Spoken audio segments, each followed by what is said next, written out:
I am Wendy Bale. I'm a nature artist and an environmentalist in Western New York. I live near Jamestown.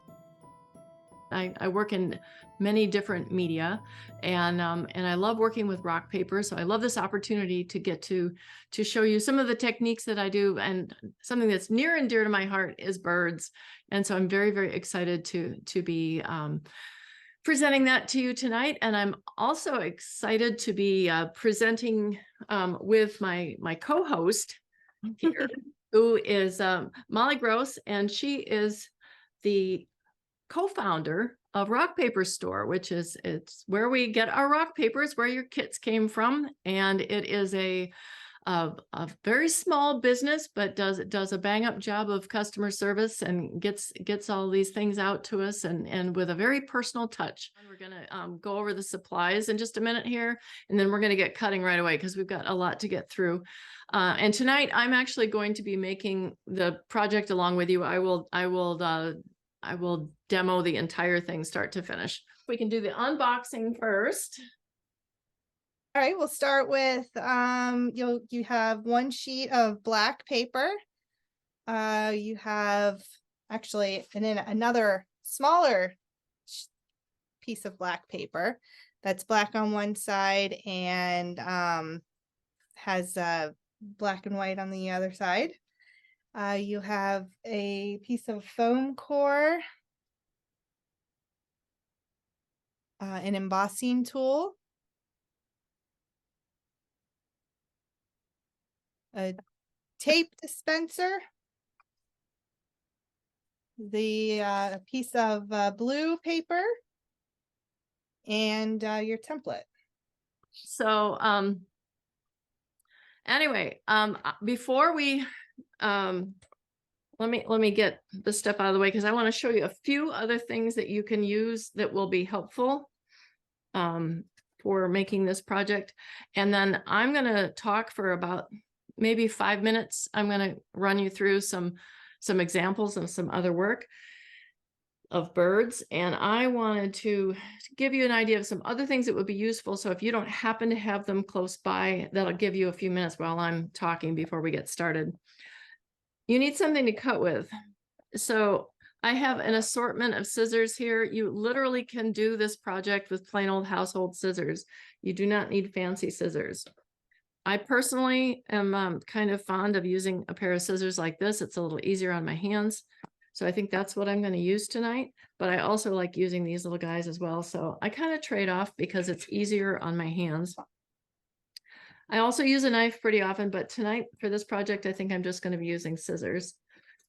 As far as the, we were just talking about those embossing tools, you may want to consider, if you like doing this and you want to do it more, I would suggest getting an embossing tool that has a little cushion on it. This one that is really grubby is from Fiskars, and I really, really like it. It's been a long time favorite. There's something about the size of the tips that just work really well for me, and it's fairly comfortable. These are even more comfortable and come in a variety of different tips. But they're found, if you look in the manicure section, they use them for doing like dot manicures. And so you can find them very inexpensively there. But if you want something a little better, I mean, this is like $3.50. So it's not like you have to break the bank to get yourself a more comfortable tool if that's something that you want to pursue. It is helpful to have a little bit of tape. I like using washi tape because it comes off really easily, but you can also use big old roll of painter's tape. Works just fine as well. Just tear off little pieces of that. That's just to hold the paper onto your template. So you want something that'll come off easily. If you're in a pinch and you don't happen to have those, you can use your tape to just kind of dot around the edge and tack it down so that it doesn't move on you. So there's all sorts of ways of getting that part of it done. So I'm gonna share my screen real quick here. And like I said, if you guys want, if you are missing one of those things and want to go grab it, feel free, that's fine. So there are different parts. There's the head and neck part, and then there's the body, and then the tail and that wing. That's actually one part, I believe. And then one part becomes the legs and then the 3 feathers. So this is a pretty stylized and a much more simple one than some of the ones I do, but it's kind of in keeping with the same kind of idea of what I did tonight with the one that we've got on our project list for tonight. So this is a raven that I did that has a similar structure with, you know, one part for the head and the top of the beak, and then the bottom of the beak and the neck and chest are another section. And this was one of the first ones. This is when I think Lori and I had the conversation about the black and white versus color. I was working in charcoal. I was doing a lot of black and white. So a lot of what I was buying from Molly at that time was the black and white. And this was for some of the first embossing I did with it. And I was just super excited about what I could do with it.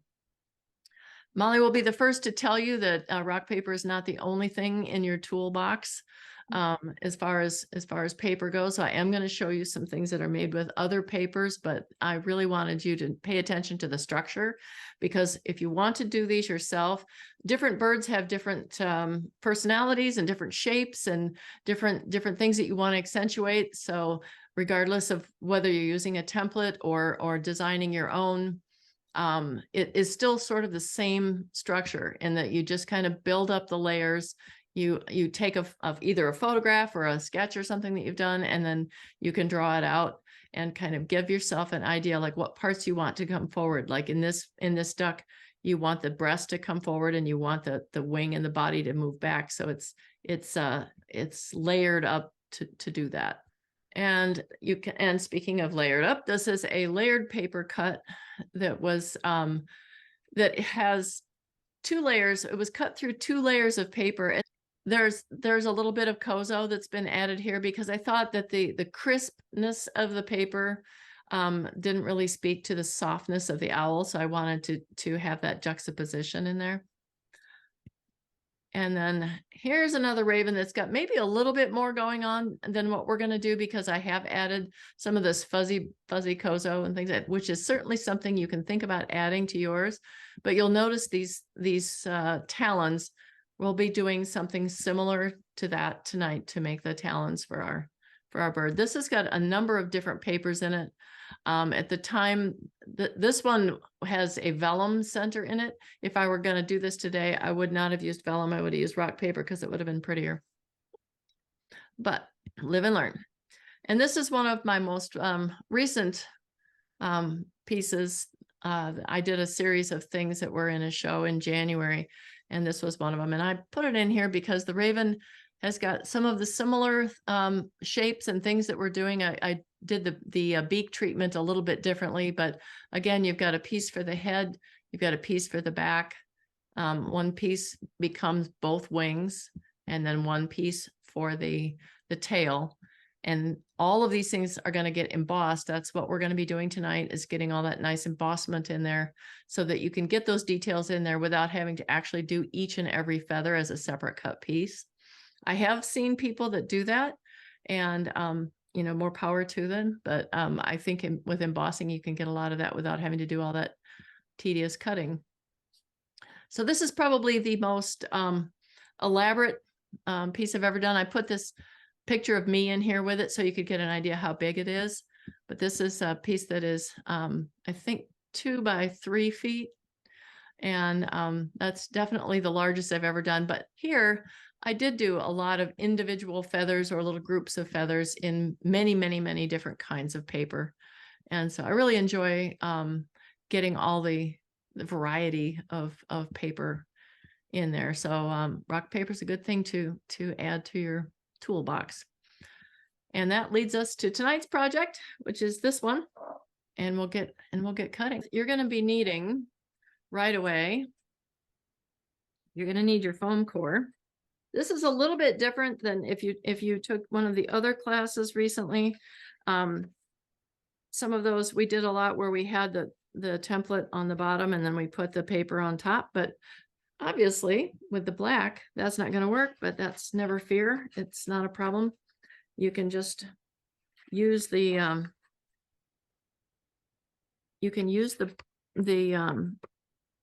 template on top of it. So we'll get the same effect. We're going to be doing the black pieces, which is essentially everything except for the talons, the legs, and the beak. So with this black sheet, you're going to do the wing and the body and the face. Okay. So one of the ways that you can do this is you can hold it up to the light so that you can kind of see, make sure that you're covering all of the things so that you don't fall off it and realize that you missed a spot. But I do like to try to use the paper as judiciously as I can so that it doesn't end up wasting big chunks. I don't like to take something right out of the center, because you might want that extra piece to be just a little bigger. And you don't need to tape all the way around it. You just need to tack it down. But you want to get your template tacked down to the paper so that it doesn't scoot around on you. And I'm actually gonna, and you can, if you want, you can do the beak and legs in black. If there's probably enough paper if you're careful with how you set it up. But I like using the gray because it just gives you a little different, it helps separate it a little bit.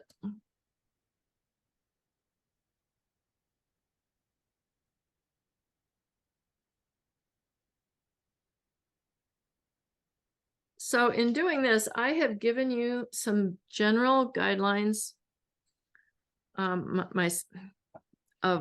what's going to happen inside here. We can get into that in a minute, and you can start working on that. Certainly, if you're comfortable with the embossing. If you are new to doing this, what I'm going to recommend you do is find a little spot. Maybe, I know that my face is going to go right here. So I know I've got a little extra spot here, and this is going to be the issue with working on black. You guys aren't going to be able to see what I'm doing very well. But my recommendation is you find a little place in a corner and experiment a little bit with pressing down with your embossing tool so that you can start to get an idea of what this paper is going to do. You'll see when you press on one side and then it'll show more on the other. So this is kind of a practice area. So feel free to, before you dive in on your bird, if you want to do a few little practice strokes on the outside to get an idea how hard you have to press to actually make a mark. Because if you're too wimpy with it and you're really soft and just do this, when you turn it over, you're not going to see it very well. And if you press too hard, you'll punch through it. And to that end, you may want to do this practice on the edge of your foam core, because if you do punch through your foam core and it's right smack dab in the middle, it can be like a little landmine. And Can we use one end or the other of the? Good question. It depends on your thing. Try them both and see what you like.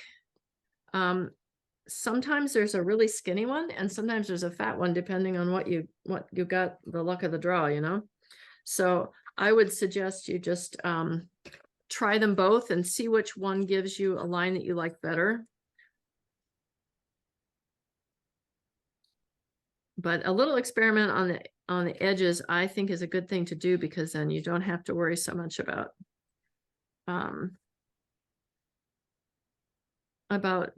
doing it on your main piece. Now that said, if we start with going around this dark line that goes around the outside of it, I would err to the side of pressing almost too hard. Because if you press too hard and you do punch through, it's right on the edge. It's not going to matter. You can certainly work around that. It's not going to hurt anything. Now, if you're doing the inside ones, you might want to err a little bit to not pressing quite so hard.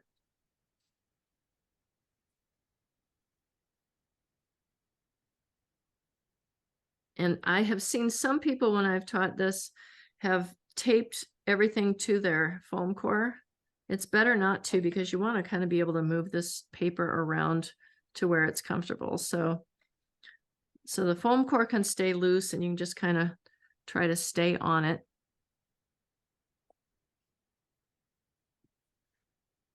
So I've gone around the body.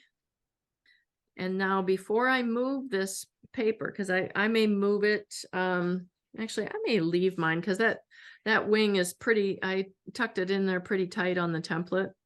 So I think we could probably get away without moving it in my case. Hopefully wherever you positioned yours, it'll work too. But I would get before you do go on, so you kind of don't lose track of where you are, I would go ahead and get these little other lines put in here.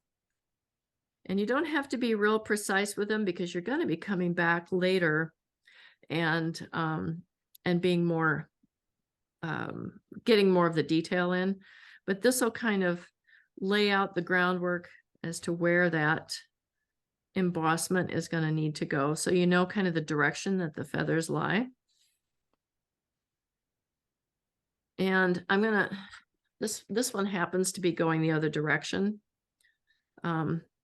But the front of this, the reason why these they look like tic-tac-toe things, kind of a grid on there, is that you can use that space to make the feathers in there. So I like to mark in a grid, and then I have sort of that regular feather kind of placement, even though you're not really going to see a grid when it's done. You'll see feathers.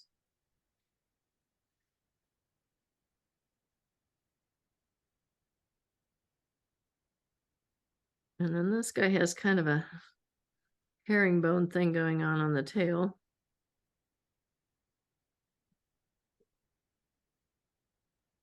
And again, you don't even need to put all of these lines in. You can just put enough of them to give you an idea as to where they are supposed to essentially be. And then when we take the template off and just do it straight onto the black paper, you'll have your guide and you can make all the detail in there that you would like. Now, I wrote top of wing here because the first time I put my wing together, I made the template and it was my own design. So you would think that I would be able to recognize how it was supposed to go, but not so. I made the template and then I went to put it together and I put it in upside down. So when we go to assemble this, I'm going to explain that to you extra careful so that you don't have the same mess up that I did, because when I got it done, it was all glued together and I thought, oh, that's not right.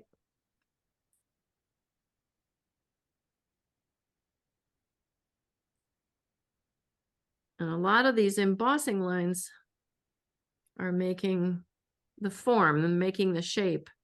So it may be curved to give the sense that that part of the body is curved, or it may be very straight to give the sense that that's a flat part.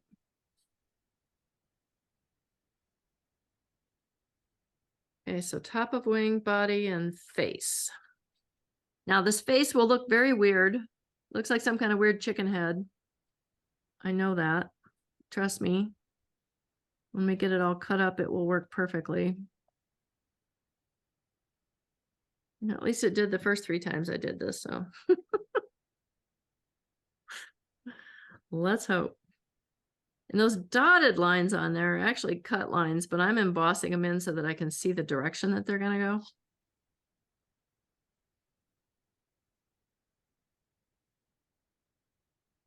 Hopefully, you flip that over and take your template off, you should be able to see, well, don't take the template off if you don't see a good line when you flip that over. If you don't see a good hard line, easy to follow line, then I would suggest going back in and making your lines more distinct. But I'm kind of pleased that that's showing up well enough for you guys to see on Zoom. I was worried about this black. You can use those lines and pick the side you can see the best. I can see the bottom the best. And it doesn't necessarily mean that your bird has to face that particular direction. You can decide what direction it's going to face later. Doesn't have to be done just yet. But go ahead and cut out your parts. I would suggest just rough cutting each of the parts, trying to preserve as much of the paper as you can for later. And then don't cut right up on the edge, because you're going to come back and get that in a minute. But you just want to get it rough cut so that you can come in there and get all your detail without having to handle quite so much paper.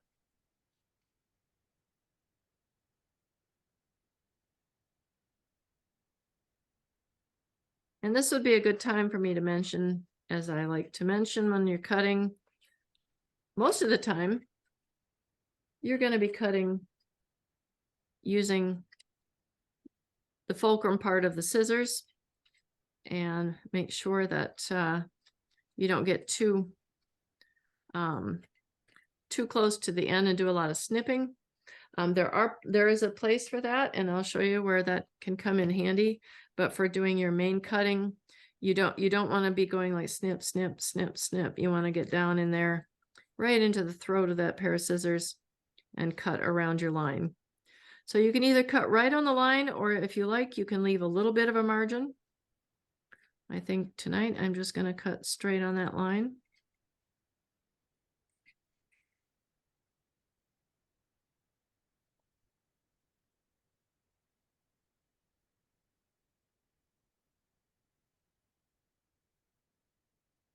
And we'll get our, you want to keep your scissors hand steady, and you want to keep your non-dominant hand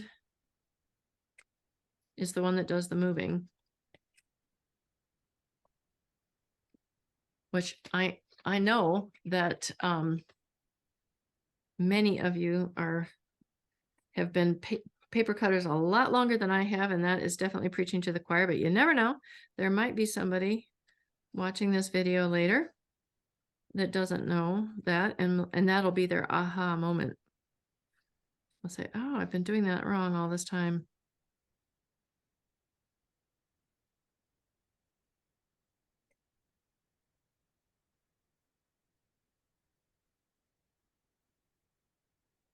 So this weird little chicken piece for the head, for the face, becomes this,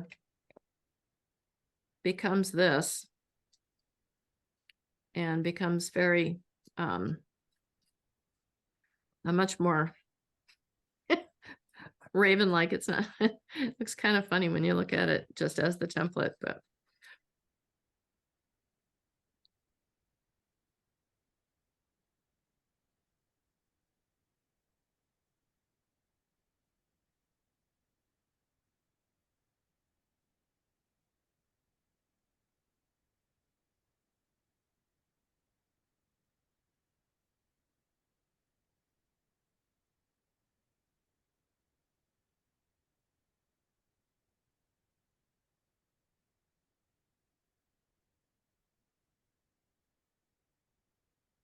I tried to design these without too many fiddly bits, because I really wanted it to be almost more about the embossing, because that's where the rock paper really shines. So this is not a particularly complex paper cutting assignment here, but it does have, when you get those embossments in, that's where it really gets fun, I think.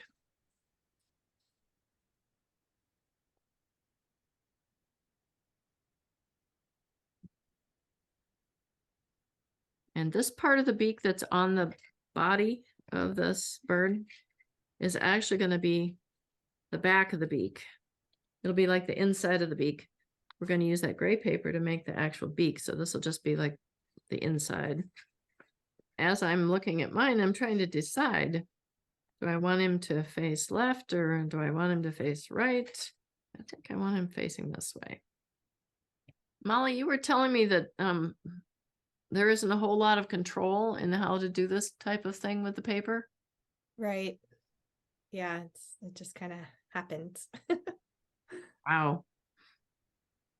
Which is really cool and really sad at the same time. Yeah, yeah, that's true. But it's all in the surprise, and that's what makes it fun. Yeah. Yeah, absolutely. Makes it unique. Definitely. And when I saw this paper, I thought, oh, that would be so perfect for the beak and the legs. It is a little bit thicker than the black though. Yeah, it is. The talons are somewhat optional depending on where you're going with this. When I put them in this guy over here, they end up, I mean, I've got one in there I can show you because this is just stuck together with poster putty.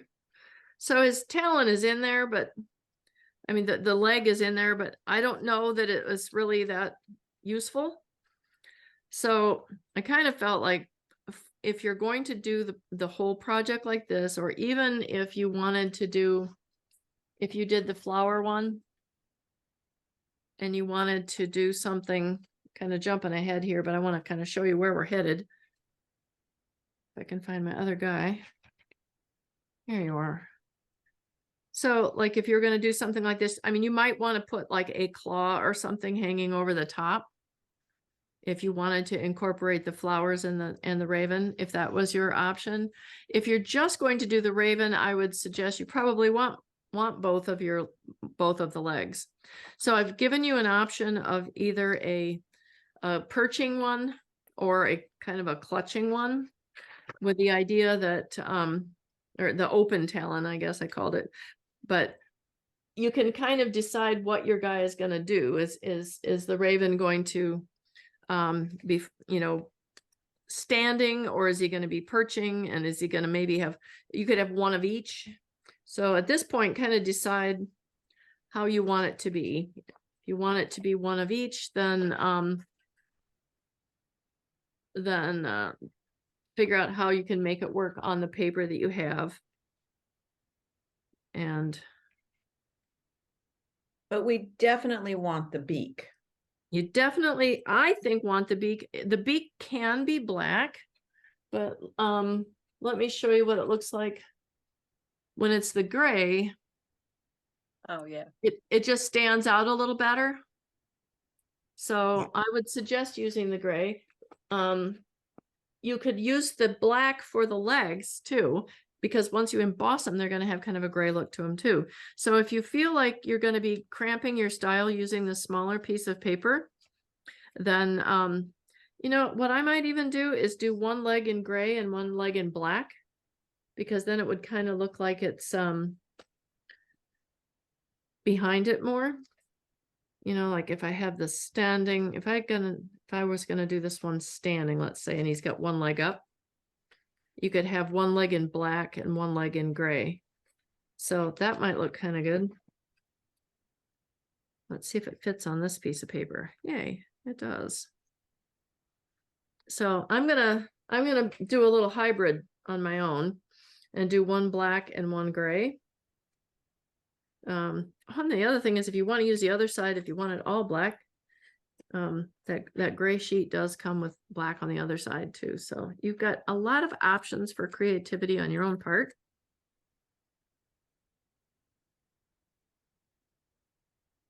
So hopefully you can find something that suits your fancy.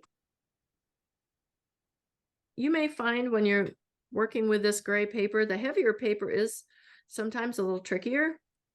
So if you want to you know, try a little, you know, maybe do the beak or something on that and decide whether you want to do any more on that, and you could use the black instead if you like that idea. But you will notice, I'm going to do my beak first. You will notice that there is a bevel line that I have put in there for you to emboss. So the outside line is the big thick line, go around that, and then there's a little bit of an embossment that you want to put in there so that you can get a nice bevel to his beak, so it looks like it's got a little bit more shape than just a piece of flat paper. And you will notice on the back side of that, it is, because it's the thicker paper, it's not coming through quite as well as it did on the black. So maybe emboss it on both sides so that you can see it well. And go over it. You can press on it really hard. And this is it's kind of a compromise because I like being able to have that beautiful color, that gray stripy color, because I think it looks so beak-like.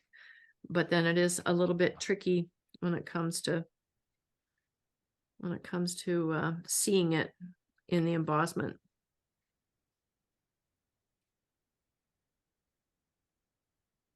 Because I can barely see that on the gray side. But fortunately, it shows up great on black.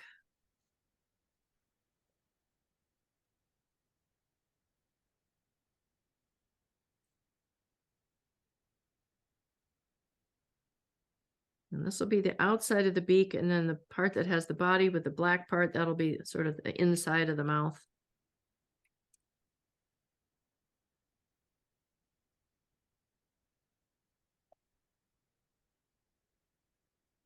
If you're having to do one leg in gray and one leg in black, is it preferable which one you do and which? Well, you would want to do whichever one you want to envision as being the forward leg. So if you're going to have if you did one of each and you had the straight, you could do two of the same one if you wanted them to both be standing, or if he's standing and then maybe one leg up and clutching like he's going to walk or something, then I'm kind of inclined to have this one be the lighter colored one.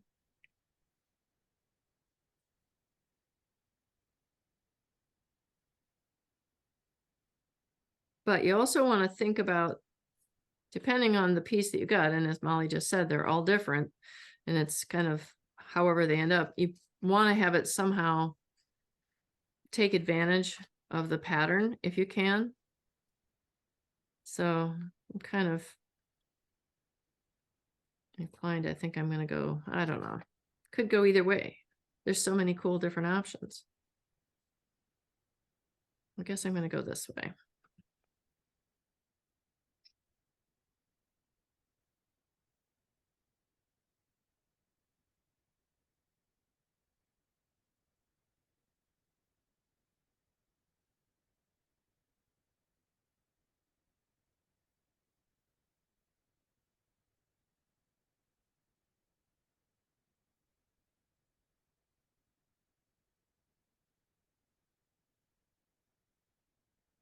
And I kind of purposefully make the lines that are on the template pretty loose so that you can kind of just get a general idea, and then you're going to be putting in more distinct lines with your embossing tool. This is just to give you the sense of the direction and the shape. So if you want those claws to look round. So that's why you have these curves in there as opposed to going straight across with the lines. And I pressed pretty darn hard and I still don't see it well, so I can see it well enough to get it in. But that is some pretty thick paper.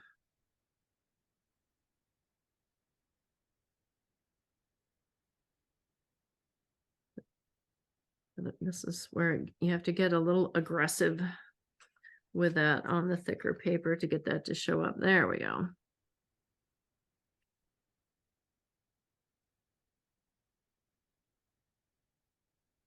And if you don't want to go through the template, and that's the other part of it, is that we're using the template. We're having to press through the template and the paper. So if you don't want to bother putting in all the detail on these, you can just get the basic idea on there, and then you can come back in and just use that as a reference and put it in without having to press through the template at the same time.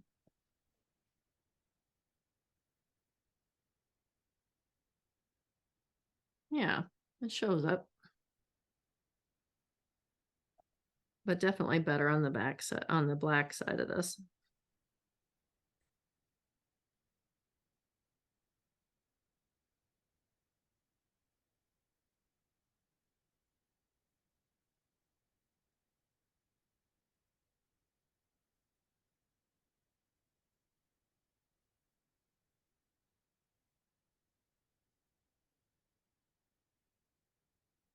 Really?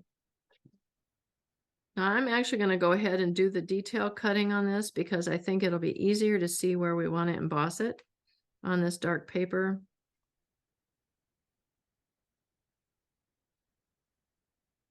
You could do all of your embossing first and then come in and do the cutout. It works either way.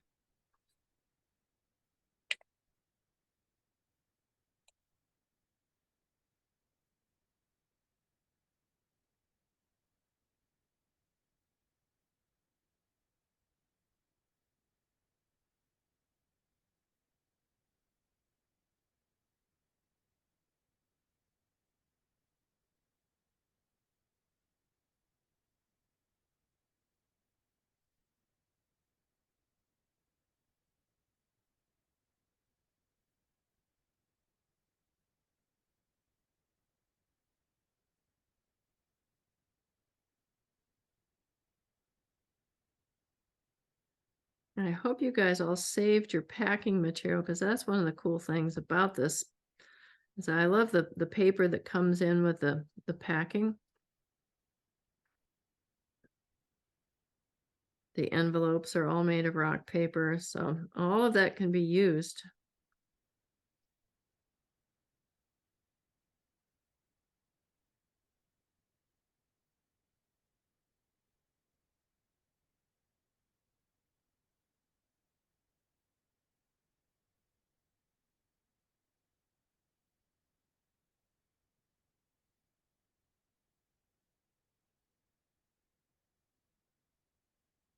Now, one thing about the fact that we've got this black and gray paper that we're using, it will determine what direction your bird is facing. So, for instance, your beak, it's pretty symmetrical. If you had to, you could turn it over, I suppose. But in my case, I'm having my bird face this direction. So that's the direction I got it. And I did not mention that to you. So I hope that you guys will have your gray paper facing the correct way for however you decided you want your bird to go.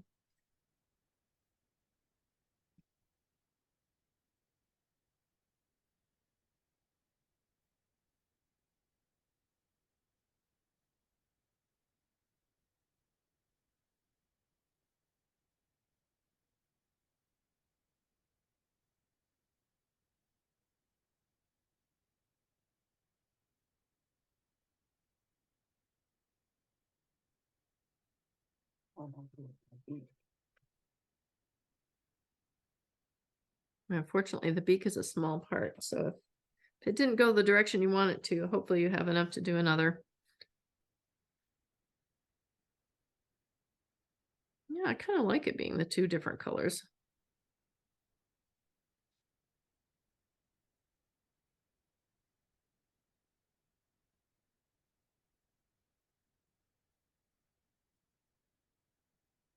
Oh, she did that.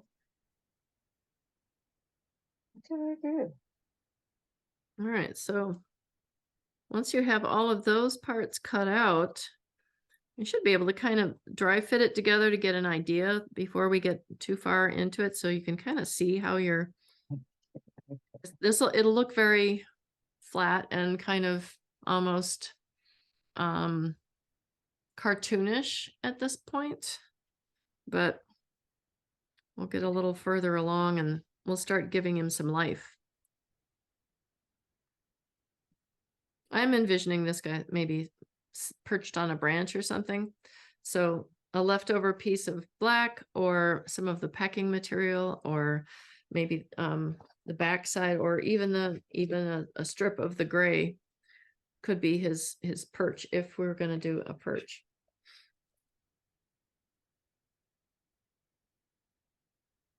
But I will leave that to you to decide what your bird is doing. I'm just giving you the bird parts. You can come up with your own setting for him. Okay. But if you have a tray or something to put your parts into, it can really help kind of keep track of things. So I'm gonna, since I'm working in a very tight space because I'm trying to keep it on camera, I'm gonna put all my pieces here so I don't lose them, but it's a good practice, I think, to have your parts in a spot that you can find them, because you get all the little snippets of things, and then all of a sudden you're like, particularly if you've got a piece where you've got a lot of parts, it can be kind of challenging at times. But I would like to next, let's go back to the body and paying attention to how this face part of it is going to fit on here. You'll notice that anything that you do underneath here isn't really going to show. So you want to focus your efforts, your embossing efforts on this part and the tail. And these are actually going to be cut.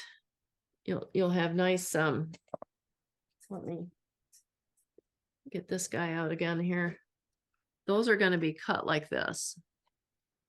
So you don't even really need to emboss those. The embossing lines that you put in there were just to give you a guidance for your scissors or your knife. So starting with the body, and since I want my bird to be facing to the right, I'm going to do a bunch of embossing on the back side of it. So I'm going to turn him around so he's facing the left. And again, not bothering with the ruff that goes underneath his chin, but starting in with some of these long feathers that come along the back of his head. And you'll notice with rock paper, it'll start to curl a little bit. And that's actually already starting to make some shape, which I'm hoping you can kind of see how even just making those lines on the back side of it, I was able to get it to start to poof out a little bit right there. So that's going to be really helpful in starting to actually shape this bird. And then also you're going to have a wing that's going to be going right here. So there's really no sense in wasting any of your efforts underneath where this wing is going to go. So think about where that is. Focus your efforts on the breast of the bird and the tail and that little bit behind his head. So going on the breast of the bird, you'll notice that we've drawn in with the embossing tool, we have drawn in this sort of checkerboard pattern. What I like to do with those is make these indicate the individual feathers. So don't repeat necessarily the checkerboard, but think of it as just like those are the points where the tip of those feathers are. So you can start putting lines in to kind of replicate how feathers would come to a point. So do a few and then look on your other side and say, do I like the way that's looking? Is that the direction I want it to be? And then adjust as you go. And then you can flip it over and you can also put more definition in there. Here's where we can really get into some fun feathery details that will look very bird-like when we get them all done. And the direction you press your embossment will be different one way or the other. So practice and experiment and see what works for you. And the one thing I've always noticed with teaching these kind of things is that everybody makes different marks, just like when you're making different marks doing a painting or a drawing or anything like that. And I love that about it because everybody's work will look slightly different. So if yours isn't looking exactly like mine, that's probably a good thing. So we all have our own style, whether we like it or not.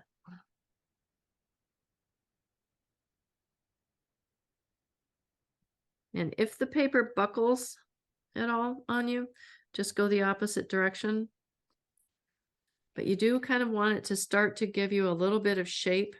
And you'll notice when you got those shapes going in there, that this paper now all of a sudden is very pliable.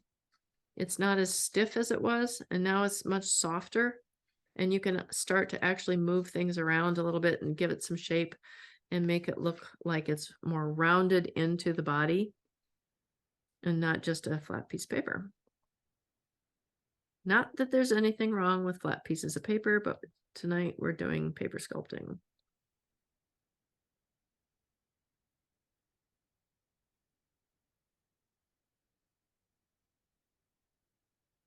So after you get through the basic parts of that, you might notice, you think about like where that wing is going to go. You might want to kind of fade it in, like not, I had those lines kind of drawn in a specific place, but I would think you might want to be able to kind of do a little bit more, just kind of mark some spots where a few kind of sort of blend it a little. So they're not necessarily just all of a sudden stopping. That'll give you some freedom when you're putting that wing on. Even if what you are doing now is going to be under the wing, it's kind of nice to have something there. So I'm just going to put some kind of random marks in there just so that it doesn't look like a hard stop. And then as you get down to the lower breast, you can start putting some lines. This really works pretty well just to do basic parallel lines with a little curve to them. You don't want to be too straight with that. And stopping maybe just a little shy of the edge so that it'll make a little natural bevel, which I think looks pretty cool. And sometimes less is more. You're better off just, if you flip it over and you go, oh, that looks pretty good, just stop. You don't have to feel like you have to keep going. When you get a good thing, it's sort of like watercolor. I've been working in watercolor a lot lately. And if I get something that looks good, it's really hard to stop. And then a couple moments later, I'm like, I should have stopped. All right, so I'm heading down to the tail, which, like I said before, kind of looks like a little herringbone pattern. I have it drawn in here. I think there's probably not as many feathers as you would actually see on the tail, or even half of the tail, but I simplified it a little bit for this design. Because did you know one of the ways to tell the difference between a crow and a raven is the number of pinion feathers that they have? That would be on the wing. And if I remember it correctly, the crow has 12 pinion feathers, and the raven has 13 pinion feathers. So the difference between a raven and a crow is just a matter of opinion. Oh my goodness. That's hilarious. Didn't see that one coming, did you, Molly? I did not. In fact, I'm not sure that I even knew those feathers were called pinion feathers. No, they're pinion feathers. That's right. Learn something new every day. Yep. My job is done here. All right. So as you're doing your tail, you might want to think about, putting in those details perhaps a little bit more curved than I did. Then I think my template was maybe a little straight. As I'm doing them, I think they look a little better if there's just a little tiny bit of a curve to them. And they'd be okay looking like herringbone, but I don't know. I think they look better with a little curve. So I'm adjusting that. I'm always adjusting my, I think I know what I want it to look like. And then when I actually get in to do the embossment, it's so much more direct, you can get a different way to do it, might pop into your head.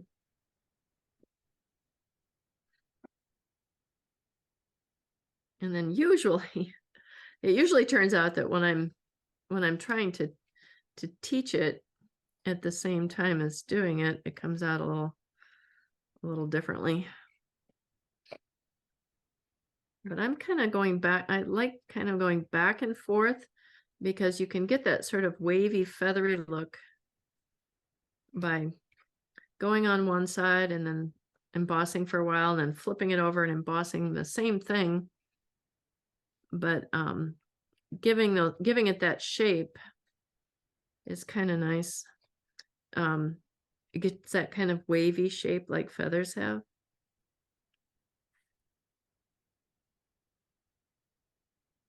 And of course, the shaft of the feather itself, you can kind of accentuate too.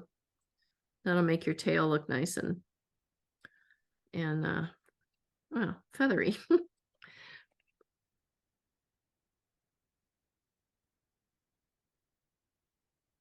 All right. I'm going to recommend that let's do the cutting all at once on the ruff and the face.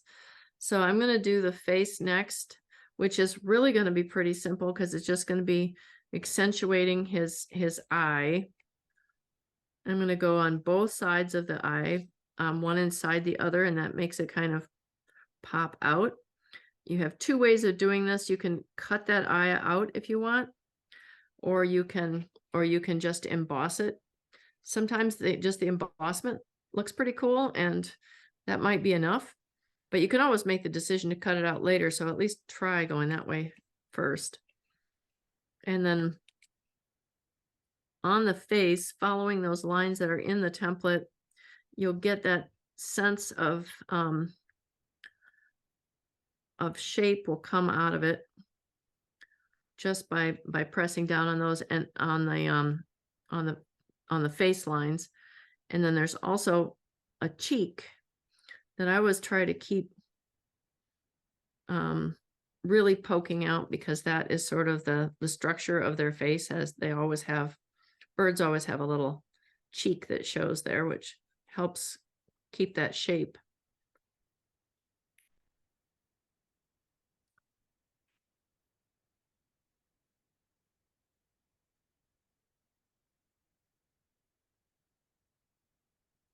All right. And then I'm going to demonstrate the wing.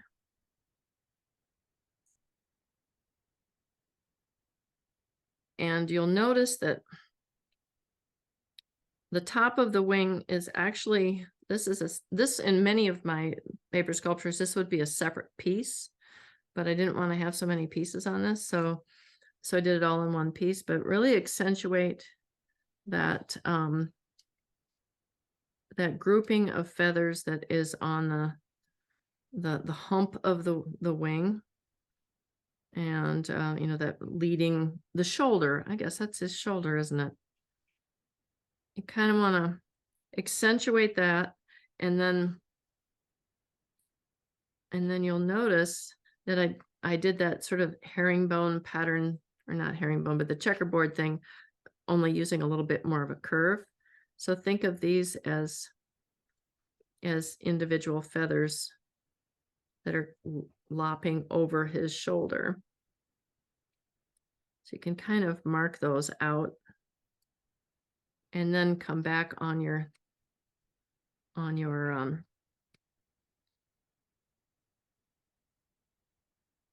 back on the side that you want to show and make sure that looks good. And then you can come in on the opposite side and put more detail into those feathers.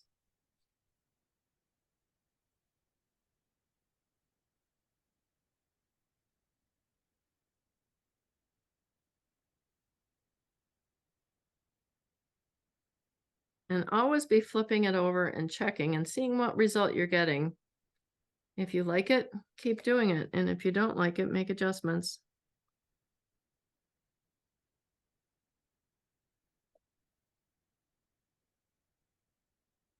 Even though this paper doesn't have a grain to it, sometimes parts of it will act differently than others, I think.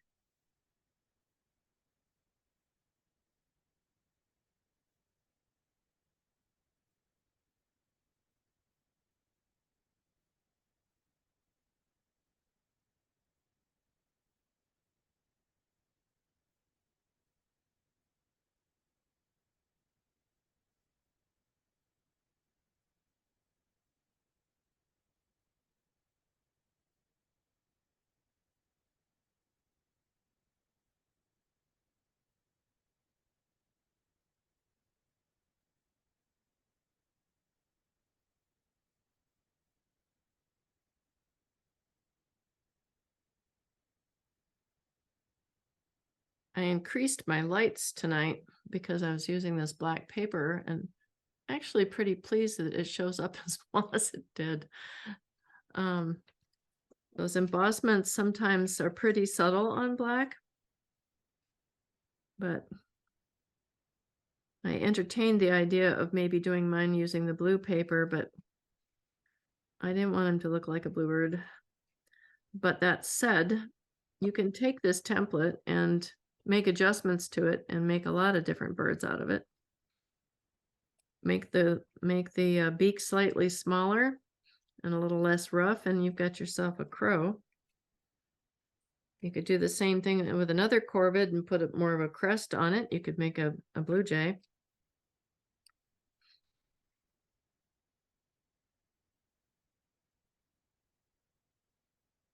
And once you have that shoulder the way you like it, if you come back in on the front side of it and press around it, you'll get that to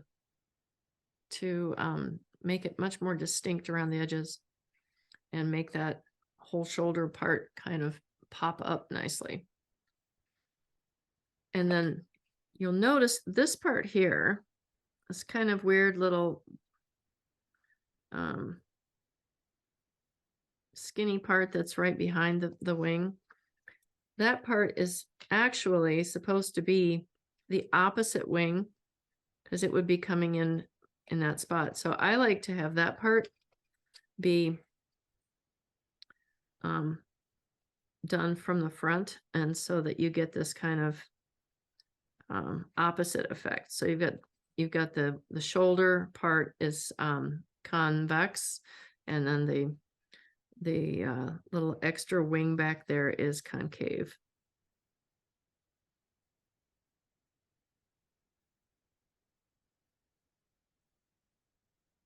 And that works pretty well to kind of define that there's another wing there. It's just sort of a little nod to it, so it doesn't look like he's a one-winged bird. All right. So, oh, I missed one of my feathers here.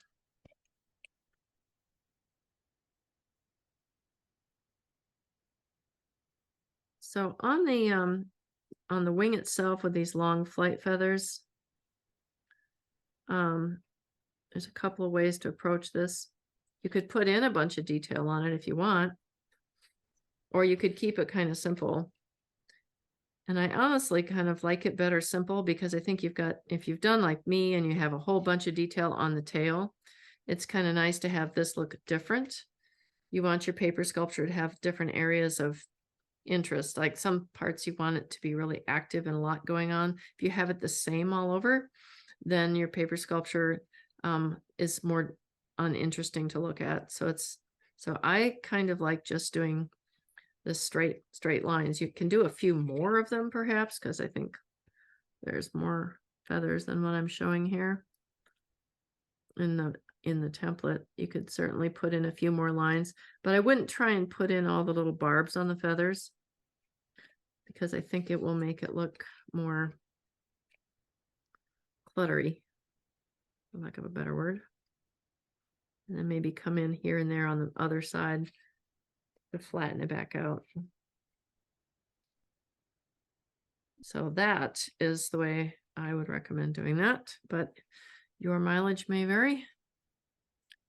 It's your bird. You can do what you like. Now I am noticing as I get up here that I have this kind of blank spot in the body. So I am gonna kind of add a little bit of detail in there so that when I glue it up, when we tape this thing together, we don't end up with a little blank spot you have to come back and fix. Might as well get it now.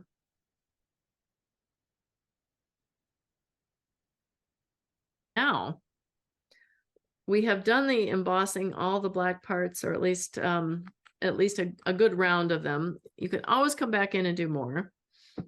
But we've done everything except the legs and the beak. And now we're going to do the rough detail and the top of the beak and the face and these parts. So I'm gonna start right in here on his on this rough detail, and on a and that's rough, R-U-F-F, not, you know, R-O-U-G-H, rough, in that he's got this sort of fuzzy, this is one of the things that makes ravens, is that they have these really feathery ruffs that go underneath their they actually clear down the breast on in some poses. In this particular pose, it's all kind of coming forward. But I did give you some lines to emboss in there to guide you, and hopefully you have a good sense of the stop line. But it's actually not even all that, it's not all that important where you stop, because this part's going to cover it up. So that said, you don't need to go any deeper than that, but if you do, it's not going to matter. So this part is just like cutting any other feather. Like I have done many feathers, and the thing I have loved to do is to get really close, see how absolutely fine I can get the lines to be. So I sort of challenged myself as to how close together can I make them. And you'll notice that as you start to cut one direction, the paper will curl away from you. So what's kind of fun to do is do a little bit of each. So turn it around on the opposite side and cut from the other direction, and it'll curl them towards the front. So if you kind of go back and forth, it'll give you more bulk, I guess would be the way to say it, because you want it to be, you want this part to look really fluffy. So I've got some going forward, and if you cut too close and they fall out like that one's about to, that's fine. It doesn't matter. In fact, having a few fall out will make those look more open. So that's a good thing. So take your time with this part of it and get as close as you can. And if when you get done, you come in and you say, okay, well, I only got this far apart, I think I can do better than that, then go in and cut in between them. But just try to get that as really close as you can, so that you have a nice fluffy ruff.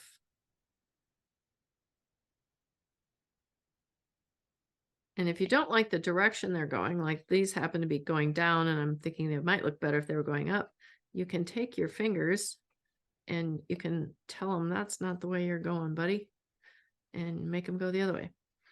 So you can either do it by the direction of which you're cutting, or you can just manipulate it with your fingers afterwards.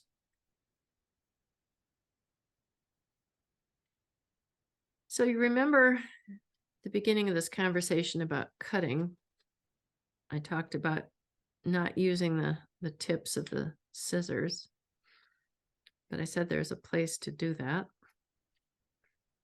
And I'm about getting to that spot where I can do that, because whenever you cut out something that you've already cut out, it's going to naturally, these pieces are going to have little square ends on them,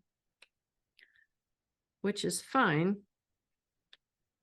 And for the most part, it doesn't really matter. But if you want to get really nitpicky on it and take some of the squareness off that, you can come in with the tips of your scissors, sort of like the hairdresser does, to make your bangs not look quite so sharp back in the day when I wore bangs. Now you've got a nice little snippy edge on it, so it's not looking quite so blunt. There we go. And now we can do his face, and that'll give him another layer, which I love doing this, because if you look at it just on top of it, it doesn't look like anything. It still looks like a chicken head. But once we get all of these nice, all of this nice rough put in here on the face part of it, then it's going to give him a much more three-dimensional look. Because so many parts of this actually are really quite flat, but you can give the effect of the of something being rounded or thicker by how you stack the paper up on top of each other. And I got to say, Molly, I love this sheet of paper. This black is really, really nice to work with. So is this, would you call this thick or Yeah. know Yeah, I think so. It's obviously not as thick as the other sheet with the gray on the back, but we're still determining what thick is and what thin is, I guess. But yeah, maybe needs thick and yeah, medium thick. yeah, definitely. Well, Yeah, I know you often use an actual thickness measurement, right. but Right. I gotta admit, I kind of don't pay attention to that. Yeah, that's So okay.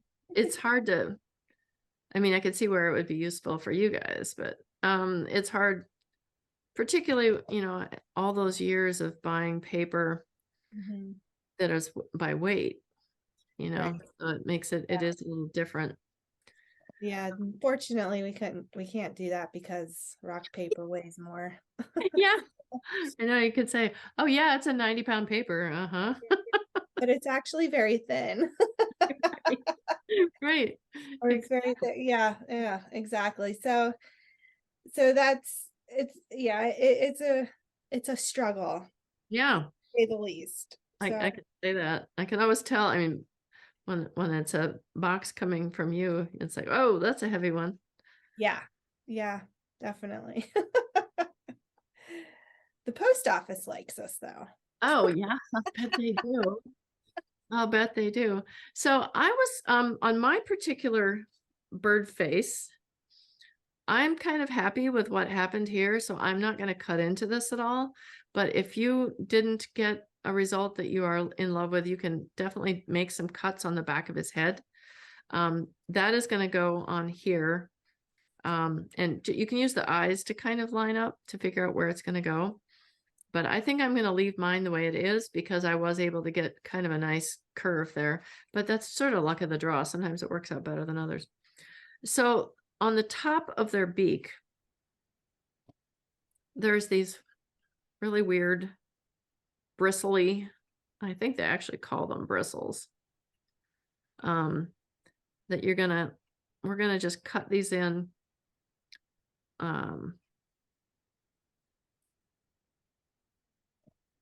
like that. And they actually come out straight. They're weird. They come out parallel with the beak. So and I'm gonna leave the bottom of that kind of solid because I want something to tape to. So when we get that beak in there and then put the face on top of it, I want that to have a little part to kind of tape down on there. So Wendy, why do you gravitate towards ravens over crows? I don't necessarily. I like them both a lot. I think probably in my yard, the crows are really, really common. I have a raven that comes, the ravens come through more singly or in pairs, and the crows come in great big murders. And so, but I wish that I was able to take the time to get them to, if I could feed them and get them to, come to the feeder and stuff, I would love that. Cause we have in the wintertime, there's about 200 crows that gather in our neighborhood. And I love them dearly. So I'm not going to say I like them more, but I tell you, when I hear that really, really guttural sound of the raven, I really perk up because like, oh, yay, the raven's here, So, and part of that may be that I grew up in the Midwest where there were not ravens, and so they're a little bit more novel to me. So there's that. Yeah. But do you have ravens where you are? You know, I'm not really sure. I know we have a lot of crows though. They like Yeah. to hang out. There's a little shopping center near where I live, and they like to hang out in that shopping center on the lamp near the light post, and in the Nice. parking lot. It's So funny. yeah. They're wherever people drop food, because Yes, exactly. They're opportunistic. Yes. exactly. And Scavenge. I've tried for a while putting food out for them, and they didn't take my bait. Yeah. They like raw eggs. Hmm. We have a lot of ravens in our neighborhood. Yeah, I bet you do. Yeah. You do. What part? What I'm part? in Santa Fe. Santa Fe. Okay. Yeah, the Southwest. In fact, I think the first ravens I saw were in the Southwest because we lived in the Midwest and when we went out there. So I always thought of them as more like a Western bird. Hmm. All right, so this is kind of how that's gonna come together. So let's go ahead and I'm gonna work next on the beak since I'm kind of on that side of the bird right now. And what I'd like to do, I told you there's like a little margin on there. I really want to press that down and then come back in with the side. I like to use the side of the embossing tool to put a bevel in. And this is just gonna, right now, the beak, the way we cut it out, it's more, it's even clunkier than, it's thicker because I allowed this little margin on here. So we want to just bend that down a little.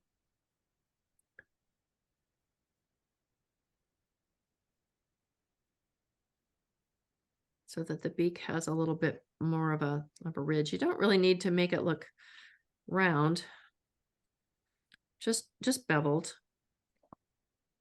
And that's going to go, that's going to get attached to his beak, the black part of the beak, which will be the inside. And he's just got his beak open a little bit. If you want to open it up more, get the face in there where it belongs. You can, in fact, I'm going to just go a little deeper on this one because for some reason it seems like it should be a little deeper. So I'm just going to give the inside of it a little bevel too. So crows and ravens are, you can sometimes it's hard to tell them apart, but if they're side by side, it's easy because the ravens are Bigger. a lot bigger. Yeah, they're like the size of a red-tailed hawk, where the crow is, the size of a crow. But you can also tell by the tail, with the tail feathers being a little bit more rounded, like curved on the raven and straight on the crow, I think. So maybe it's the other way around. So I'm just putting a little bit of shape into this manually with my hands here, to give that beak a little bit more. Yeah, it's interesting with that color and those lines in it. It really does look like something. It gives it a very nice beak-like effect. But you want to get that part of the shaping done before you assemble it. So spend a little bit of time trying to get the beak to have some nice shape to it. You don't have to worry about this part back here. That's all gonna be hidden. It's gonna be hidden behind the face part, which is gonna stick in here like this. So that way he'll have the face, and then he'll have his open beak, and then the back, that black part that's part of the body, will become the inside of the beak. It'll give it some nice dimension.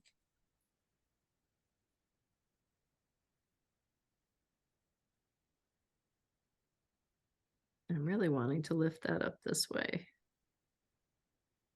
There. So you can adjust it you know, when you go to assemble it, we can kind of adjust the attitude of the bird a little bit. Just by the direction that you have the face angled on it and how it sits with the beak. So my suggestion is to just get it cut out, and then when we get ready to do the assembly, we'll make those decisions. All right, so now we have the legs.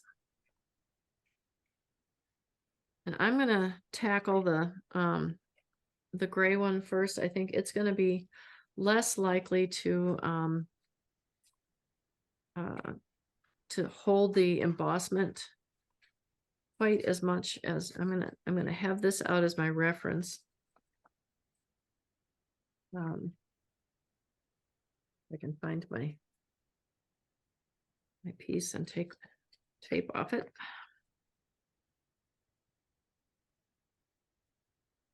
There we go.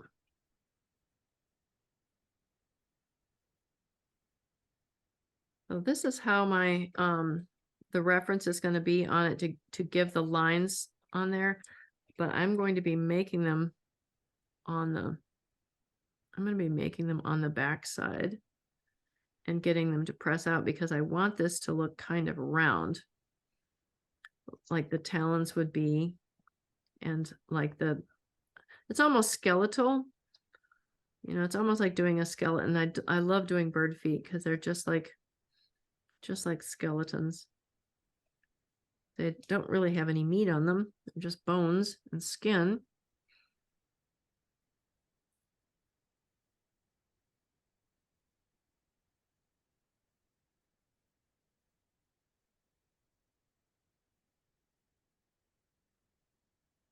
And that'll be much more obvious now that we don't have to be going through the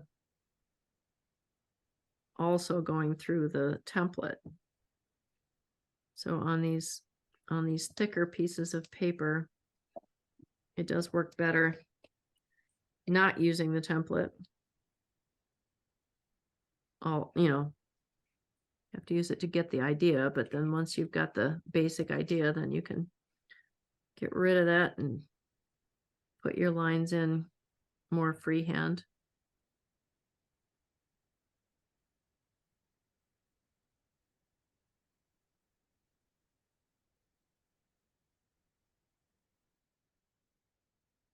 And he's pretty, I mean, the talons look kind of clunky, just like the beak did.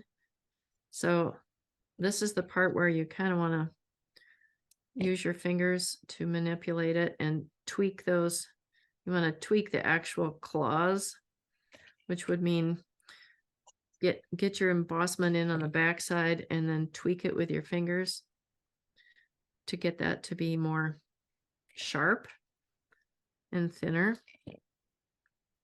so that they don't look quite so clunky. And then you can kind of start messing around with getting those claws to go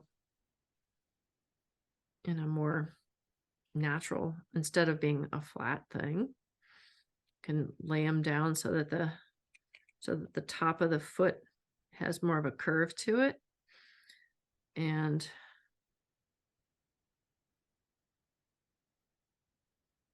however it kind of bends, however it suits your fancy. And then the leg itself should be very skinny, going up to that elbow. So you end up with something that has a lot more dimension to it than when you started out.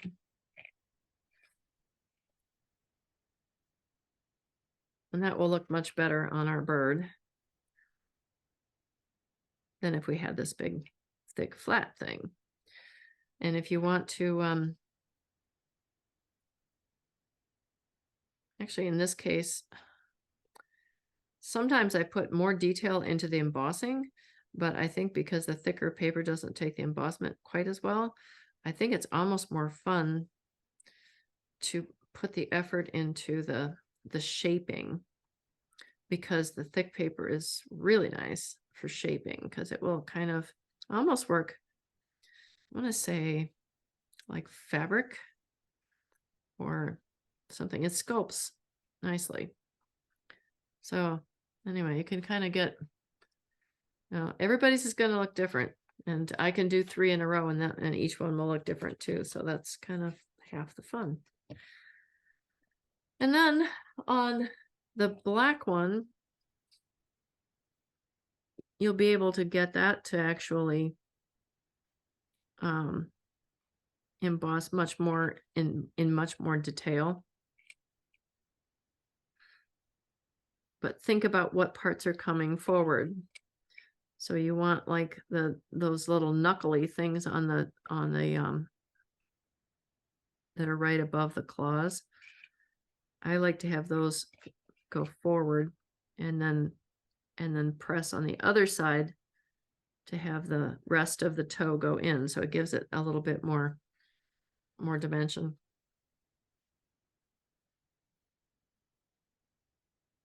And again, get those claws to be as skinny as you can. And if you need to, come back in again and trim, give them a little toe trim to get those to be nice and sharp. When On the leg, I marked going one direction, going up the leg, but you can also do it kind of crisscross with a curve like this, which is kind of a standard bird leg effect. And then using your fingers, tweak it down so it's nice and skinny like a bird leg would be.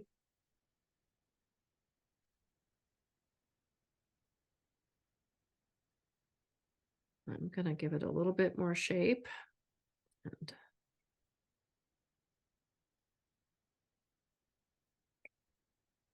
there. Okay. So we have a bird body, a bird wing, a bird brain, a bird beak,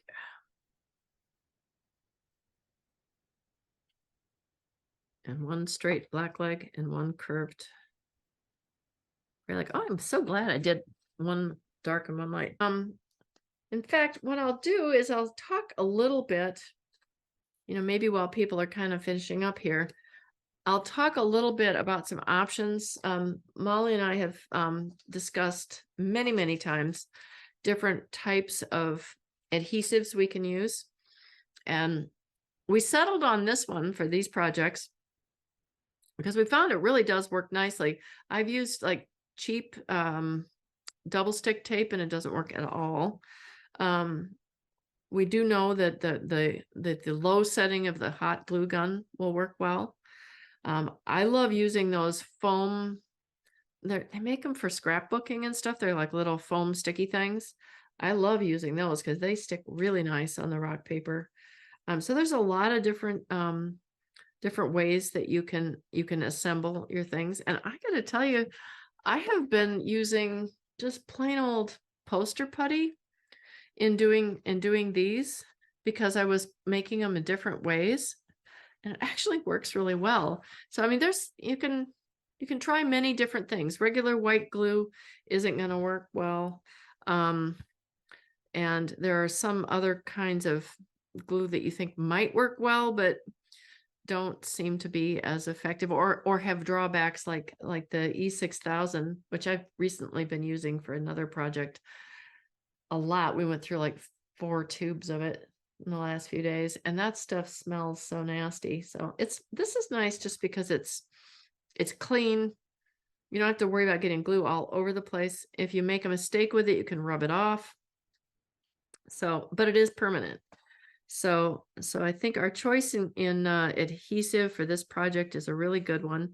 But one thing I want to add to the sort of to elevate this project literally is if you want to, you can just glue it up. We can just tape it up the way it is now, and it'll be fine. But what I really like doing, and let me see, I'm gonna shove him off onto the blue so that I can have my foam core back. Let's see, he held together pretty well. One thing, now I use a lot of black foam core because I do black a lot, but the white will be nice because you'll be able to see it. But you can cut into this foam core, or with scissors you'd get a nicer cut, but it's not going to show, so it doesn't matter. But it is kind of nice, actually, the contrast here so that you can see it. You can make yourself some little lifts out of the edges of this foam core. And by doing that, if we put a little lift like behind his head, then see how well that's going to show up. Trying to get it to just sort of balance there, but it doesn't want to. Come on, balance. Okay. It gives you that little bit, there's like, a 1/4 inch of space there that gives you a little dimension, and get some shadow that lands in there. And then if you put one like behind the wing, I love that because it gets a little bit more of a shadow underneath there, which sadly Zoom isn't picking up too well on my, yeah, you can kind of see the difference, right? Between that and that, maybe a little. I'm lit pretty flat, but trust me, there's space there, and that does make it look more dimensional. So I would recommend not only having our shape in their bird from the underneath part. Here we've got this bird that's got a curved breast here, and then you might even want to put a little bit more curve into the tail. These are all things to prep as you're getting ready to start sticking it together. And then you might think about, how do you want your feathery parts to go? Do you want them to be more, perhaps the ones on the bottom go away from the viewer, and the ones on the top come towards, and then that'll give you an even thicker kind of sense of definition on that. So these are things that you can kind of prep as you're getting ready, and while you're thinking about how it's going to all come together. I'm going to put a little bit of a curve into his beak because that's the opposite side of it. So I want that to have a little bit more of a convex part. So I'm just going to kind of like with my thumbnail and my finger, just curve that in there and make his beak come around, which looks pretty dumb when you're looking at it like this. But when you get the actual gray beak part on there, it gives it some depth. So that said, I like doing this in sections. So I'm going to set aside my feet because we're going to do those last. And I'm going to go to the beak part of it. And there's really only one way the beak can go that's going to look right. I mean, I guess you could probably raise it up a little bit more if you wanted. But I think generally there's pretty much just one spot there. So I would say the best thing to do is to go ahead and glue that in place, and then you can make your adjustments with how the face sits on it. So find a piece of scrap paper, like maybe the back of your what's left of your template, or something that kind of, and work on that so that if you overshoot your glue, you're not gluing down onto something you care about or onto your paper like I was just about to do. And then I'm gonna put a little bit of the tape. Actually, I'm I would say I'm putting quite a bit of glue, quite a bit of tape, of the glue tape on just the big thick part. I'm not even thinking I'm going to need to put it in this other part. If I need any at all, it might be along that little ridge on the top. And you'll have to kind of see how yours goes. I can put a little bit of it in there, but make sure it doesn't come off to the front. Just to kind of tack it in there, because that's going to hold it in place. Wendy, one thing I have found about that tape is it holds better if you put more on there. Yes, yes. Little bit doesn't, it wants to come apart, just Yep. so everybody knows. Okay, and then the other thing is if you can hold it for a few seconds, Right. then that's good too, right? Yeah, to help kind of activate it, I guess. I Yeah. don't really know the Because you kind of want to let it dry. Once it's dry, it's pretty good. So yeah. I just put that tape at the top and it doesn't even touch the back side of that thing. So let me give it a little, I'm gonna tweak his beak a little. Always keep adjusting as you're doing it.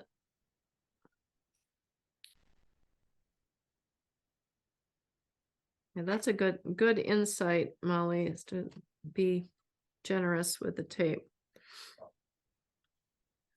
Okay, so now getting his face on there. I'm gonna, well, you know what? I actually think you can see, you might be able to see it better on the white. I had put the eye spot here so that you could kind of line the eye spot up here. So you'd know sort of about where it would go. And I always like for the head of the bird, you want that little bit to peek out the top of it there. In other words, you don't want to have it down here because then it kind of disappears. This section sort of disappears. So there is a little bit of like the back of his noggin right there that should stick out there. And you can go even a little higher than where I had it if you need that to line up the bristles on the top of the beak and to give you that little back part of his head to show. So adjust that how it looks right. I think a lot of people don't realize when they're doing birds how close the eyes are to the beak. I think that sort of natural inclination of people with the first times that they're doing bird art is to put the eyeball back further than it is. So, but just observing how the birds actually look, they really are very close to the beak. All right, so I'm going to go ahead and glue that on there. And to glue the head part, you can glue on the you can glue on the face, on this face part. Just don't go into the rough too much, because otherwise you're going to end up with tape that will show on the front side.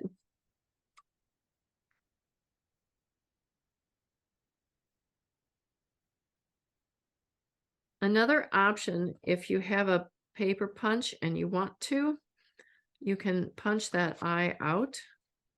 That sounds bad. You can paper punch his eye and make it open. That's another option. And of course, I said that after telling you how great it was. I'm going to take him off of there because I really want to put a lift in there. But that's okay. I'm going to put my lift in, and then I'm going to put the more tape on the little piece of foam core. And that's going to give us, this will be good because once I get that glued down on there, you'll be able to see it better because I can pick it up. And then you can see what that lift does. It gives you space to make more shape. And it just gives the whole thing a more sculpted look.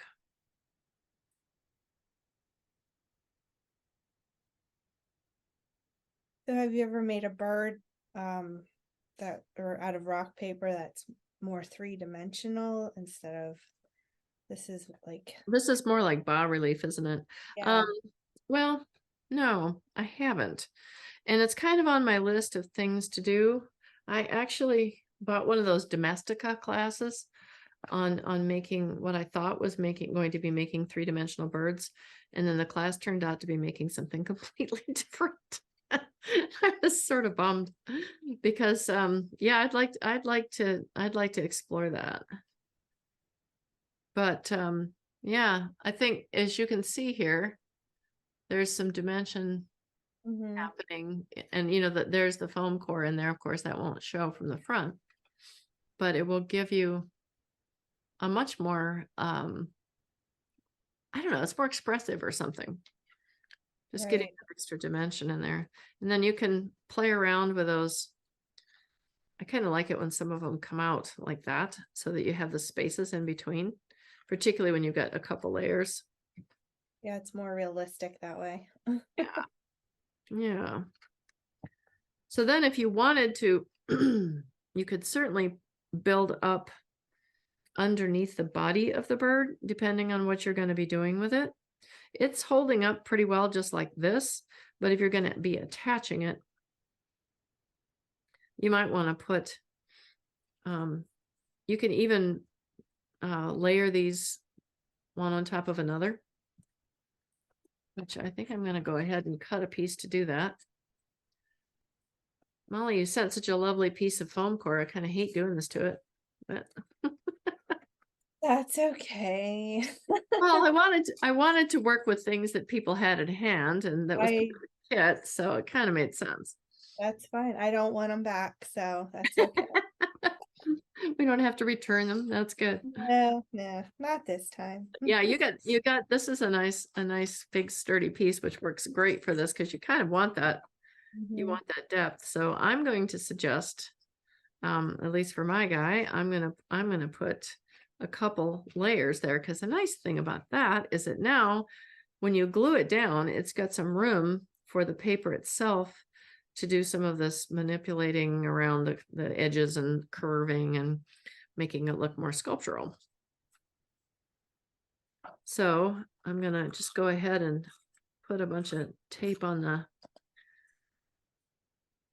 and stick it on the bird. I'm gonna do this first before I put the wing on, because it'll just be easier to handle if it's just one piece. All right, so now he's got a nice lift here. So there's going to be a gap here, depending on how the light is going on your piece. There'll be either a shadow happening here or a shadow happening here.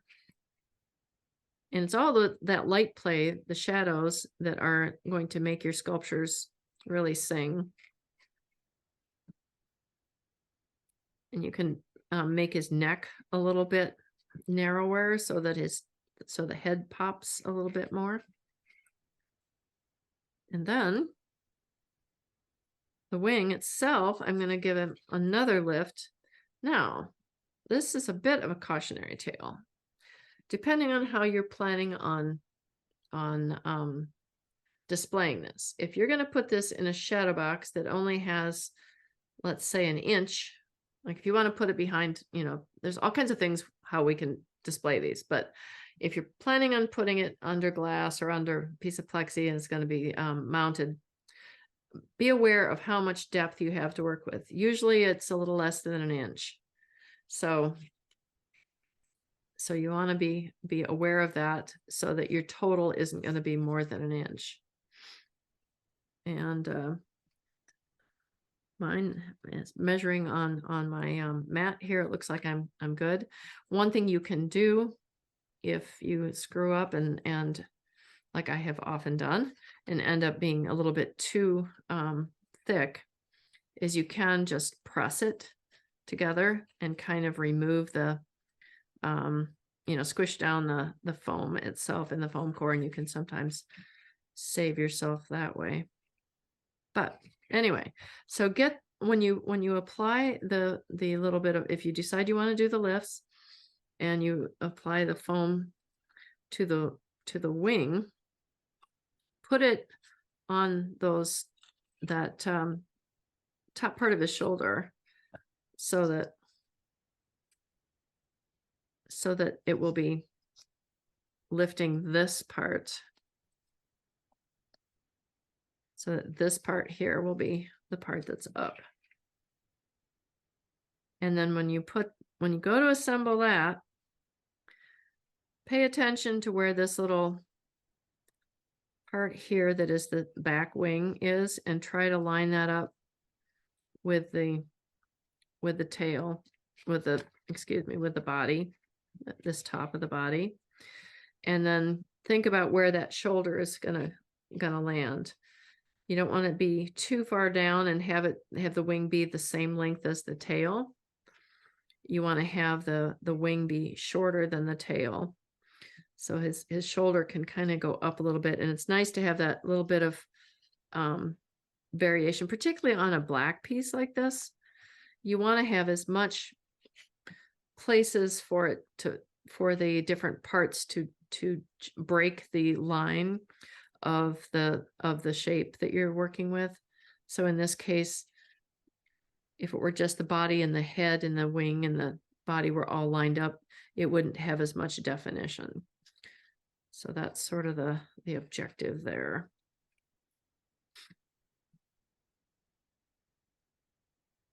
I'm going to kind of bend my wing part of it to give it a little bit of panache there, kind of maybe give it a little tweak to make it look more fluid. Just so you know, we're coming up on the 15-minute mark real soon. All right. Well, then we better, I'm glad we added an extra half an hour to this class, Molly. Yeah. Well, I knew I wanted to demo the whole thing. So, all right. So you have, hopefully you've got a bird, and then you've got these two legs to play with. And I'm going to suggest you put the legs in last. Typically, the leg is going to be further back than you may think. A lot of times people think birds are going to come up like this, but in order for them to balance properly, the legs are much further down and back like that. And remember, I told you that the legs were sort of optional. That is because the entire project that Molly and I designed for you guys, for those of you that have taken all three of these classes, the entire project has three parts to it. This is the Raven, it's the final part. And of course, if you got the Raven kit only, then you should have something like this, which of course you can add to. You can take your packing material or other scraps from it, or get some more rock paper and add things to it. You can also, if you don't want to mount it like this, you can put it on your wall. You can use poster putty to stick it on a wall, or you can pose it on a jack-o'-lantern, or do all kinds of fun stuff with it. So there's many things you can do with it, but the options that we had for this particular project, this one, we did have the flower workshop, where we taught these kind of things, and you can still get these kits to do this if you want to explore a little bit more, and you didn't originally get them. And like I said, there's going to be the videos, but if you wanted to do something, say like this, and have your Raven interacting with your flowers, or have two separate things, that's fine too. But the kind of impetus for this whole thing was to do something sort of on this order. So I'm going to show you using this one that I just put together, and I'm actually not going to put the legs on as much as I really like the way the two of them look like that, because I'm going to be doing this with the full with all of the elements. I don't want to necessarily have the clutter of the extra leg in there. I don't think. I can always add them later. But so this is last week we did our sugar skulls, and I was very inspired by the sugar skulls that I saw, and Molly even played along. That was fun. And we did get so I put my original one, I was trying to keep it simple because I didn't want to scare people into thinking that they had to do something more complicated. But then I got a little competitive when I saw how nice yours looked. So I made mine a little bit moodier. So now I have my sugar skull guy here, and I've got my raven, and I'm kind of liking the way they look together. You could certainly do that combination, but we have all these other parts we did. So the fun of this, I think, is going to be assembling it with some flowers. And I think with the amount of time that we have left, I don't want to rush anybody into trying to assemble theirs. So I'm thinking the best thing to do is just kind of think about it and play around with it a little bit. Like I said, you can use poster putty if you want to stick it down a little bit more, or you can just lay it flat and kind of play around with it and see what parts you like together. And, you know, like every time I've done this a bunch of times, and every time I do it, they come out different, which is kind of the fun of it. So I'm just kind of, now I just colored in his eyes this time.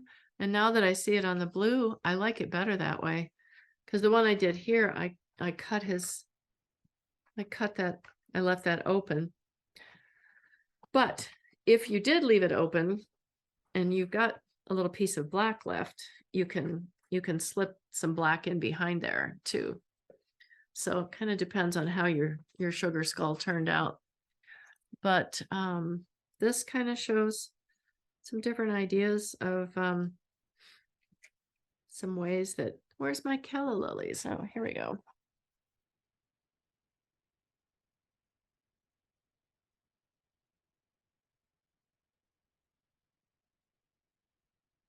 I think I used one in one of my earlier demonstrations, and now I've lost it. Here we go. Come here. Okay, so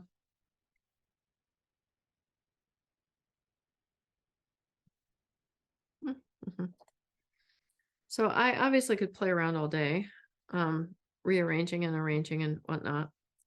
But you know, that's the fun of it. It's just kind of, if this were a painting, you'd have to have had decided what your composition was going to be. I love this about doing these type of paper sculptures, in that you can play with the parts. I used to do layout and design for many, many, many years, decades. And it's kind of reminds me of that, in that, you know, you just kind of play around with it until you get it going the way you like it.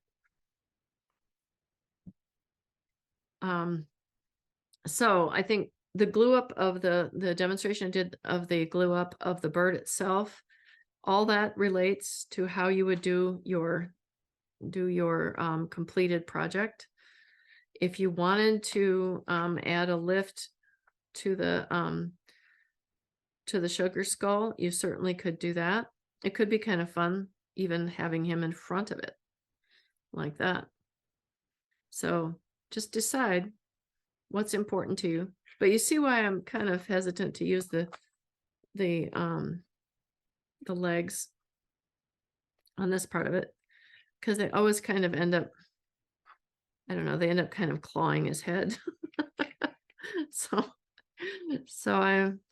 You could have, you know, maybe have it holding the, actually, I had it at one point, I did a fun little, stop motion video with it, and I had him holding the flowers. So you could have him maybe hanging on to the flowers or something. So if you wanted to get the leg in there, but really the leg, I think, is more of a important deal if you're not doing the whole thing, because you kind of have a lot of elements. And pay attention to, you know, the different sides and different colors of paper. One of the things I like to do, particularly with this green paper that happened to have two different colors in it, is to, you know, flip it over. So maybe part of it is showing one side and part of it showing the other. So try to think not too flat and moving things. And if you want to, if you've done something that is on the flat side and you want a little bit, you know, this one has one of those foam lifts on it that I like to use, but you can also twist things and give it more yeah, that's the beauty of this paper, is it really does take a beating. You can, you know, give it a little bit of shape like that. So try out different stuff, see what appeals to you. And if you did that, then you say, oh, I don't like that, that looks terrible, you can flatten it right back out. How cool is that? So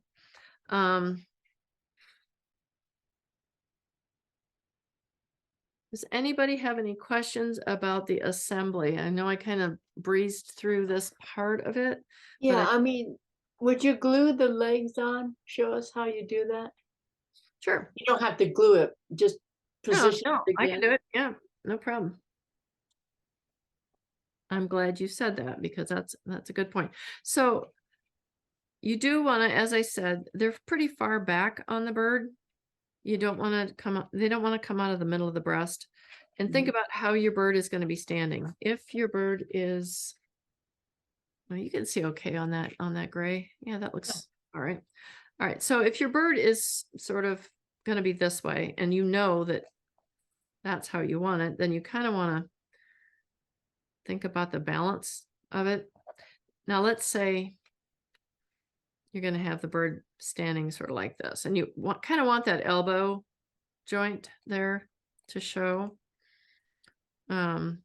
So that will come down there. Now, if you are going to do something like with make a little branch thing or something, and you want him to be looking down like this, then you could have your leg go like this. So my recommendation would be to just, and you know, like this one could just be sticking out like this a little bit. Mhm. The whole leg doesn't have to be there. So it kind of depends on how you want to pose him. Okay. My recommendation would be to figure out that part of it. Like, what's his pose? Is he going to be, you know, you could do two just like this, or honestly, I really think just one kind of gets the idea. And, Mhm. you know, it almost seems like it's too much with two when it's in this particular pose. So figure out where you think it should be, and then kind of grab it and flip it over. And then what I like to do, and we'll see if it'll work on this paper, but I like to take yeah, it's going to show up. So I'm using a Sharpie here to kind of mark in where that's going to go. So that, because otherwise you take it apart to tape it, and then you can just be guaranteed you won't get it back in the spot you wanted it in. At least that's what happens to me. So then you can put I would recommend putting your tape on the body part. And then you've got a nice little spot figured out for where your leg is going to go. Has everybody got at least something that they can hold up? I know it was a lot to get done in this particular format, but oh yay, she's just got it. All right. Woohoo, look at that. You guys are rocking it. Nice. All right, unmute yourselves. Let's chat. 3 minutes of we've had 3 minutes shy of 2.5 hours of me yapping at you. Now I'm gonna Much give you fun. Boy, it's really you're a really inspiring teacher. oh, thank you. I want to do so much more. Yeah. Oh, that's awesome. Oh, I love So more rock paper order coming your way. I love it. Barry, can Lovely. you push it up a little higher? It's getting a glare from behind you. I can't quite see the Oh, rig. there you go. Does that Oh, help? look at- yeah. Yeah. Yep. Nice. Nice. Let's take a screenshot works. here. I want a screenshot of all these. I gotta figure out how Oh, to look at Lori. here. I'll stick this in my thing here, and then I'll stick this up here. You can sit on, Oh yeah, mine's gonna sit on my shoulder. that's right. Both the raven evermore. Excellent. How fun. I had fun teaching this one. I was, I love teaching all of them, but this was the one that I was the most excited about because I've had so many people request birds. So Yeah. that's the, and Yeah. I'm hoping Your that wing was very inspiring. How you good. embossed your wing. Good. Mm, And, mm. I think that template, if you look at just the basic structure of it, you can turn it into any kind of a songbird anyway. It might be a little weird for an owl or something, but still it's those different parts and then getting the depth to it. Cause Yeah, but your owl with the koza was smart. yeah, that one was fun. That was a little different for me. I like trying, I think it's being in the Guild of American Paper Cutters. It makes me want to just keep, I see somebody doing something like, oh, I want to try that. So that's the fun of that. On leaves. Yes. All right. Awesome. Thank you so much, everybody, for coming. Thank you. So I thought, one of the things that I think is interesting about rock paper that is different than just about any other paper that I use, and that is the fact that it is waterproof. And that was one of the first things that piqued my interest. And Molly, what was that? You had an origami bird or something? What was that story? I love that story. Yeah. 2019, I made an origami crane and I put it out in a tree in my backyard, and just to see, what would happen to it if it was out, how long it could stay, or it started out to be just a week-long experiment.